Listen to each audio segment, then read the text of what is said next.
আজকে আমরা বিকালবেলা সন্ধ্যার দিকে একটা খবর পাই বা গোপন সূত্রের একটা খবর পাই যে কিছু লোক কালো ব্যাগ লইয়া কৃষাবাড়ি টাই জংশনের দিকে ঘোরাঘুরি করতেছে।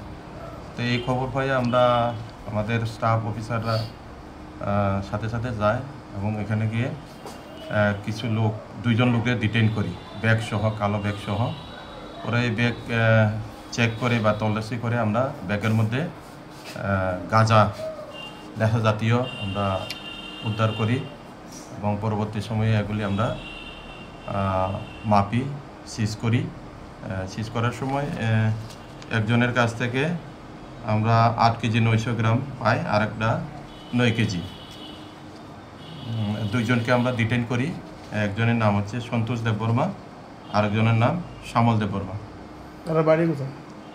সন্তোষ দেববর্মার বাড়ি হচ্ছে রাধাপুর থানার আন্ডারে গয়াচরণপাড়া, আর শ্যামল দেববর্মার বাড়ি বিনা কোবরা মান্দাই থানার আন্ডারে।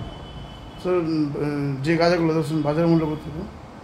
বাজার মূল্য তো এটার তো অ্যাকচুয়ালি বাজার মূল্য নাই, তো কালো বাজার মূল্য ধরেন কেজিতে যদি এমন 15,000 20,000 করে ধরা হয়, তো এভাবেই রেটটা আসবে।